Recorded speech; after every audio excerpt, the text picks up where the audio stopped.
अस्सलामुअलैकुम स्टूडेंट्स। आज हम ये जीके सॉल्व करेंगे। आप अपनी बुक देख लीजिए, जनरल नॉलेज। ठीक है, पहले हम इसका कंटेंट देखते हैं।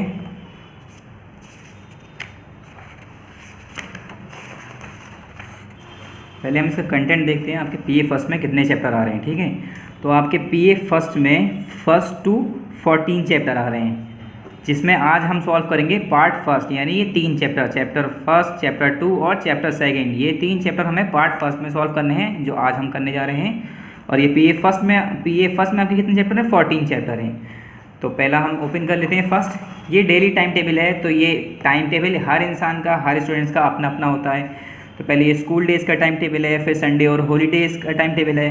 यहाँ पर आपको टाइम टेबल अपने आप ये फिल करना है, ठीक है। और यहाँ पर ये आंसर करना है यस और नो में।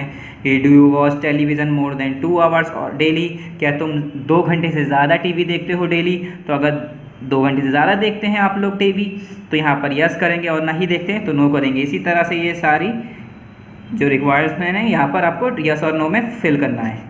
तो हम चैप्टर 2 पे आ जाते हैं, जो आज हम पढ़ेंगे। स्टार्ट कर रहे हैं हम chapter 2।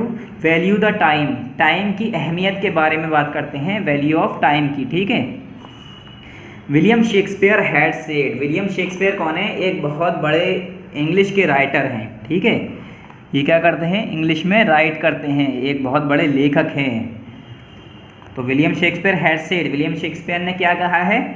Those who waste time, time waste time, जो इंसान या जो लोग टाइम को वेस्ट करते हैं, वक्त को गवाते हैं या बर्बाद करते हैं, टाइम उन्हें बर्बाद कर देता है। ठीक है। You should treasure every moment that you have and remember that time waits for none.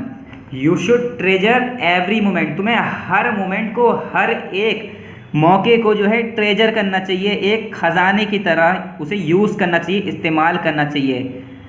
That you have, जो तुम्हारे पास वक्त है उसे तुम्हें एक ख़जाने की तरह रखना चाहिए। तुम्हारा जो वक्त है बहुत कीमती है, एक ख़जाना है तुम्हारे पास, जो एक बार चला जाएगा वो वापस नहीं आएगा। And remember that times wait for none, और ये ज़रूर याद रखना, रिमेंबर मतलब याद रखना, ये याद रखो कि जो टाइम है वो किसी के लिए वेट नहीं करता है, इंतज़ार नहीं करता है, वेट्स फॉर नन।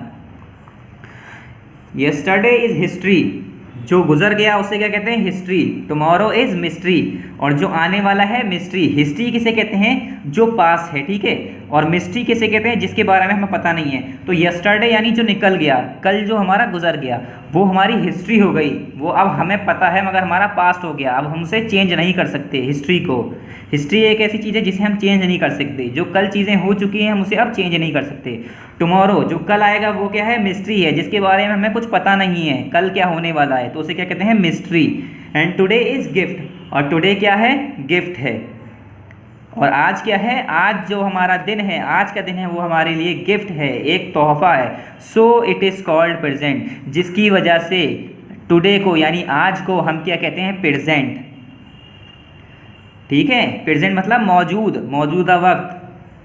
प्रेजेंट भी हम गिफ्ट को ही कहते हैं, इसी वजह से हम इसे कहते हैं प्रेजेंट, यानी मौजूदा टाइम, आज, जिसे हमें इतनी अच्छी तरीके से इस्तेमाल करना चाहिए, इतनी अच्छी तरीके से यूटिलाइज़ करना चाहिए, जिस वजह से जो हमारा टुमारो है, जो हमारा कल आने वाला है, उसे हम अच्छा और बेहतर बना सकें। यस्टरडे जो है, जो हिस्ट्री बन गई, उसे तो हम चेंज नहीं कर सकते, जो गुजर गया वो गुजर गया, मगर हम अपने अगर प्रेजेंट पे ध्यान देंगे, आज के दिन पे ध्यान देंगे, तो हमारा टुमारो यानी कल हमारा बेहतर होगा। अब ये कुछ एग्जाम्पल्स और कुछ लाइन्स दिए हैं समझाने के लिए। फर्स्ट क्या है? To realise the value of 1 millisecond, 1 millisecond, 1 millisecond की अगर आपको अहमियत बताई जाए, उसकी वैल्यू बताई जाए, तो उससे पूछो, ask the person who lost a bronze medal in the Olympic. उस आदमी से पूछो या उस इंसान से पूछो जो सिर्फ ब्रॉन्ज मेडल हार गया, सिर्फ और सिर्फ मिली सेकेंड की वजह से। जैसे कि कभी रेस हो रही होती है, तो किसी इंसान ने मिली सेकेंड में, बहुत छोटे वक्त में ही वो आपसे आगे गुजर गया, वो आपसे जीत गया, तो उस आदमी से अहमियत पूछो, उस इंसान से अहमियत पूछो उस मिली सेकेंड की, जितने टाइम में, जिस मिली सेकेंड में वो उस आदमी से पीछे हो गया और लास्ट टाइम पे वो हार गया। ठीक है, तो मिली सेकेंड की यहाँ पर अहमियत बता रहे हैं कि मिली सेकेंड की भी इतनी इज्जत है कि अगर एक ब्रॉन्ज मेडल ओलंपिक में, अगर कोई ओलंपिस्ट है तो वो रेस कर रहा है, या कोई वहाँ पर कोई उसके बीच में वो हो रहा है, मतलब ओलंपिक चल रहा है, वहाँ पर कोई कंपटीशन हो रहा है, तो मिली सेकेंड्स में भी डिफरेंस आ जाता है हार और जीत का। ठीक है, नेक्स्ट पॉइंट क्या है, to realise the value of 1 minute ask a person who miss the bus. अगर किसी 1 मिनट की अगर आपको वैल्यू पता करनी है कि 1 मिनट की वैल्यू कितनी होती है, to realise the value of 1 minute, अगर आपको 1 मिनट की भी वैल्यू जाननी है तो उस आदमी से, उस इंसान से पूछिए जिसकी सिर्फ और सिर्फ 1 मिनट लेट होने की वजह से बस छूट जाती है। नेक्स्ट पॉइंट क्या है, to realise the value of 1 second. अगर आपको 1 सेकेंड की वैल्यू जाननी है, 1 सेकेंड की वैल्यू या इज्जत उसके बारे में पता करना है, उसकी अहमियत जाननी है, तो ask a person who just meet an accident. तो उस आदमी से पूछिए जो कि 1 सेकेंड में जिसका एक्सीडेंट हो जाता है और उसे खबर भी नहीं होती ये होने वाला है। इसलिए कहा जाता है कि एक सेकेंड बहुत इंपॉर्टेंट होता है, टाइम की वैल्यू के बारे में बताया जा रहा है। तो इसमें नेक्स्ट पॉइंट क्या है, to realise the value of 1 hour ask a person who is waiting for someone. किसी इंसान से पूछो, अगर तुम्हें 1 घंटे की अहमियत पता करनी है तो उस इंसान से पूछो जो कि किसी इंसान का वेट कर रहा हो, इंतज़ार कर रहा हो। जब कोई इंसान इंतज़ार कर रहा होता है किसी का तो उसे पता चलता है कि कितना वक्त गुजर गया। ठीक है, इंतज़ार कराने वाले का क्या है, वो तो आराम से आ रहा है, मगर इंतज़ार जो कर रहा होता है उसे पता होता है कि 1 घंटा या 2 घंटा जितनी भी देर उसने इंतज़ार करा उसे कितना मुश्किल रहा वो वक्त गुजारना या उसका वेट करना। To realise the value of 1 day ask a daily wage labourer who has a large family to feed. और अगर तुम्हें एक दिन के समय की वैल्यू पता करनी है, उसकी अहमियत जाननी है, तो जो मज़दूर होते हैं, जो लेबर वर्कर होते हैं, उनसे पूछो जो कि पूरा दिन काम करते हैं और इंतज़ार करते हैं कि दिन के आखिर में यानी काम जब ख़त्म होगा तब हमें पैसा मिलेगा या हमें तनख्वाह मिलेगी, जो हमारा जो इनकम है वो मिलेगी और हम उससे अपनी फैमिली को फीड कर पाएंगे, खिला पाएंगे। तो 1 दिन की वैल्यू हमें उस लेबर से या उस वर्कर से पता चलती है, उस वर्कर से जानने को मिलेगी। उस वर्कर से अगर हम पूछेंगे तो वो बताएगा 1 दिन की अहमियत, जबकि वो वेट कर रहा होता है कि मेरा पूरा दिन गुजरे और मैं अपनी फैमिली को खाना दूं, फीड कर पाऊं। थर्ड, तो इसमें क्या था, इसमें बेसिकली हमें जो है वैल्यू ऑफ टाइम के बारे में बताया है कि हमारे पास आज ही है, टुडे है हमारे पास, जो कल है उसके बारे में हमें पता नहीं है कि हम हो सकता है ज़िंदा भी रहें ना रहें, या कल हमारे साथ क्या हादसा हो जाता है, या हमारा कल का दिन कैसा जाता है, हमें पढ़ने का टाइम मिलता है या नहीं पड़ता है। तो स्टूडेंट्स के लिए बहुत इंपॉर्टेंट है अपने टाइम को अच्छे से मैनेज करें। जो आज हमारा टाइम है उस वक्त तो बर्बाद ना करें, अपनी स्टडीज़ में अपने गोल को अचीव करने में उसे यूज़ करें। 3 पे आ जाते हैं, चैप्टर 3 पे, टिप्स टू स्पीक बेटर। अब ये कुछ टिप्स हैं जो कि अच्छा बोलने में हमारी मदद कर सकती हैं। ठीक है, जो हमें हेल्पफुल हो सकती हैं अच्छा बोलने में, मतलब सही से अच्छे तरीके से बोलने में हमें क्या चीज़ मदद कर सकती है, तो उसकी कुछ टिप्स दिए हैं। It is obvious to have a feeling of butterflies in your stomach and clammy hands just before you go on the stage. ये तो अक्सर ऐसा होता है जब आप कहाँ पर जा रहे होते हैं, स्टेज पे जा रहे होते हैं कुछ बोलने के लिए या परफॉर्म करने के लिए, तो आपके पेट में बटरफ्लाइज फीलिंग हो रही होती है, ऐसा लग रहा है आपके पेट में तितलियाँ उड़ रही हैं। ठीक है, गुलगुलियाँ मच रही होती हैं। ठीक है, और क्लेमी हैंड्स, आपके हाथ पैर काँप रहे होते हैं, नर्वसनेस फील हो रही होती है। ये तो हर इंसान के साथ होता है। तो the only solution to get rid of stage fright is practice. और इसका सोल्यूशन क्या है, इन सब चीज़ों को ख़त्म करने का तरीका क्या है कि आप उसकी प्रैक्टिस करें और उसे जो स्टेज फ्राइट है उसे भगा दें। स्टेज का जो डर है जो आपके दिल में बैठा हुआ है, जैसे कि आप कोई नया स्टूडेंट है या उसने पहले कभी परफॉर्म नहीं किया है, फर्स्ट टाइम वो स्टेज पे जाता है तो उसे घबराहट होती है। तो इन सब चीज़ों को ख़त्म करने के लिए हमें किस चीज़ की ज़रूरत है, प्रैक्टिस की। फर्स्ट पॉइंट क्या है, प्रिपेयर मतलब तैयार करना। Always remember the one who fails to prepare is just preparing for failure. So prepare and prepare, ये कह रहे हैं हमेशा याद रखना, जो आदमी फेल होने के लिए प्रिपेयर करता है, जो फेल होता है प्रिपेयर करने के लिए, the one who fails to prepare करने के लिए फेल हो रहा है, वो हमेशा फेलियर के लिए ही प्रिपेयर कर रहा है। मगर ये कहना चाह रहे हैं कोई आदमी फेल नहीं होता है कि प्रिपेयर करने के लिए, तैयारी करने के लिए फेल नहीं होगा। जो वक्त है आपके पास उसी टाइम में प्रिपेयर किए, अच्छे से प्रिपेयर करिए कि जिससे आपकी प्रिपरेशन हो जाए। थोड़ा ये घुमा फिरा के दिया है, ठीक है। सेकंड पॉइंट, स्पीक क्लियरली, मतलब सफाई से साफ वर्ड स्पीक बोलिए, मतलब साफ वर्ड यूज़ करिए। स्पीक क्लियरली बोलिए जिससे सामने वाले को समझ में आए कि हम क्या बोल रहे हैं या आप क्या बोल रहे हैं, क्या स्पीक कर रहे हैं, ठीक है। Don't go soft and slow और swallow your word at the end of sentences. जब हम अपने सेंटेंस को, अपने जुमलों को या अपने लाइन को कंप्लीट कर रहे हो, आखिर कर रहे हो, तो आखिर में ऐसा मत करो कि स्लो हो जाओ या बहुत नर्म हो जाओ, अपने वर्ड को खा जाओ, swallow कर जाओ कि सामने वाले को समझ में नहीं आया, अपने मुंह में हमने बोल दिया, बाहर वर्ड निकले ही नहीं। तो स्पीक क्लियरली, हमें साफ वर्ड बोलने चाहिए सफाई से। Third point, starting is important. सबसे इम्पॉर्टेंट होता है स्टार्टिंग। आपने स्टार्टिंग कैसे की है, शुरुआत कैसे की है बोलने की। You can have a beginning with a short anecdote but don't overdo it. Anecdote कहते हैं एक अम्यूजिंग स्टोरी, ठीक है, शॉर्ट और अम्यूजिंग इंटरेस्टिंग स्टोरी सुनाकर। जैसे आप कहीं अपने बारे में या स्पीच देने गए हैं तो छोटा सा कुछ ऐसा वाक्य बताइए या उसे स्पीच देने से पहले उसे कोरिलेट करिए, मतलब रिलेट करिए एक ऐसी स्टोरी से, शुरुआत करिए अच्छे वाक्य से जिससे लोगों का इंटरेस्ट आपकी ओर बढ़ जाए और वो आपके वर्ड को सुनना स्टार्ट कर दें। मगर इतना बड़ा मत कर दिए उसे, बट डोंट ओवरडू इट, मतलब उसे ज़्यादा फैलाइए मत। जो आपका मेन पॉइंट है, जो आपको मेन, जो स्पेशली जो आप जिस पॉइंट को बोलने आए हैं उसे बोलना है, मगर लोगों का इंटेंशन अपनी तरफ करने के लिए आप शॉर्ट एनेक्डोट यूज़ कर सकते हैं। Fourth point, use short sentences. और शॉर्ट सेंटेंसेज यूज़ करिए, बहुत लंबे सेंटेंस यूज़ मत करिए। जैसे कि speaking in shorten sentences also lessons the chances of speaking incorrect grammar.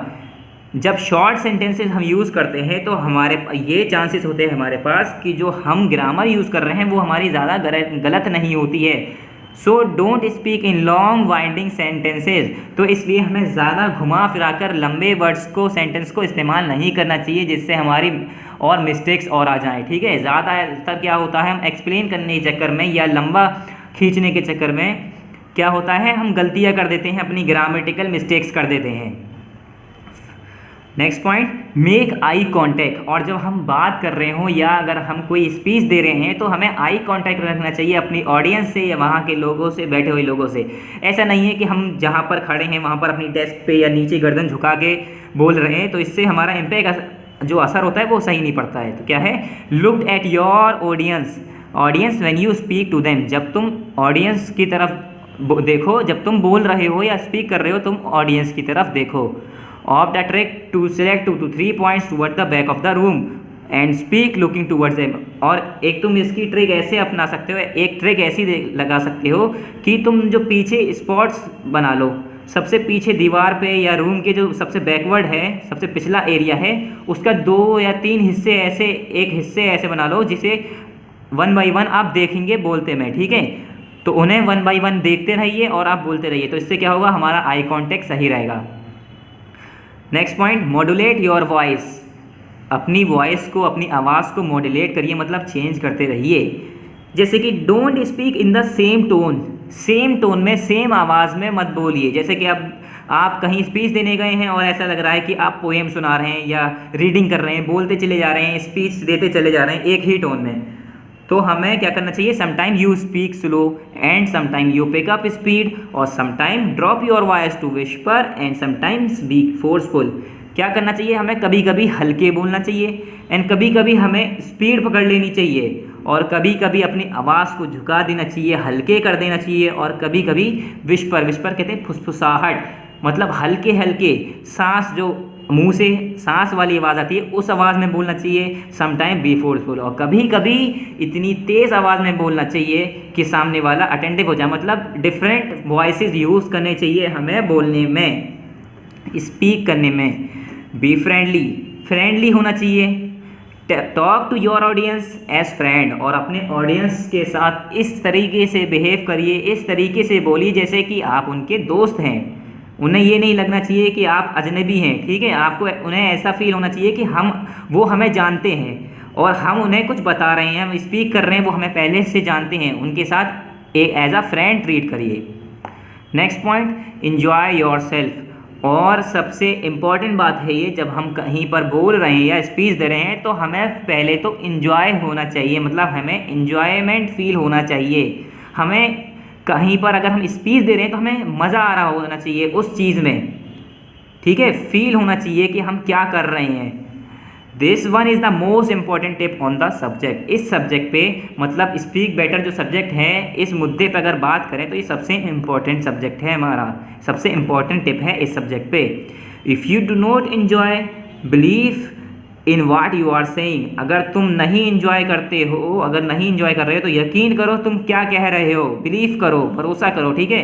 How can you expect और imagine when your audience to be attentive. तो तुम खुद बताओ, जो वर्ड तुम खुद बोल रहे हो और तुम्हें खुद मज़े नहीं आ रहे या तुम्हें खुद अच्छा नहीं फील हो रहा उन स्पीच को देने में या वर्ड्स को बोलते में या सेंटेंस बोलते में, तो ये बताओ जो सामने जो बैठी हुई ऑडियंस है, जो लोग बाग हैं, वो अटेंटिव कैसे होंगे या उन्हें अच्छा कैसे लगेगा।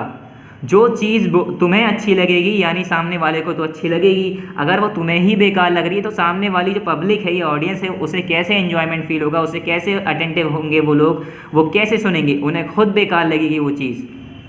सो have faith and trust in yourself. तो अपने ऊपर भरोसा होना चाहिए और यकीन होना चाहिए अपने ऊपर। एट द एंड, और आखिर की बात करें, हम लास्ट की बात करें, लास्ट में क्या होना चाहिए, don't walk up abruptly. Abruptly मतलब ऐसा नहीं कि आपने स्पीच दी और thank you have a nice day कह के फ़ौरन भाग गए वहाँ से या स्टेज से, हम अपनी सीट पर आके बैठ गए।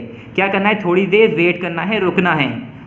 4-5 सेकेंड तो काफ़ी होते हैं, इतनी देर तो रुकना चाहिए हमें। Once you finish your speech, जब अगर आपने अपनी स्पीच कंप्लीट कर दी है, ठीक है, अपनी स्पीच आपने कंप्लीट कर दी है, तो क्या करना है आपको, remain there for a few seconds, वहाँ पर थोड़ी देर रुकिए कुछ सेकेंड्स के लिए, and then shortly walk back to your seat, और फिर कुछ ही देर में अपने सीट पर वापस आ जाइए। तो ये 3 चैप्टर हमें कंप्लीट कराने थे, ये आपके यहाँ पर 3 चैप्टर कंप्लीट हो गए। फिर ये नेक्स्ट टाइम करेंगे हम बाकी चैप्टर। तो यहाँ पर ये आपका पार्ट फर्स्ट PA फर्स्ट का कंप्लीट हो चुका है। अस्सलामु अलैकुम, थैंक यू।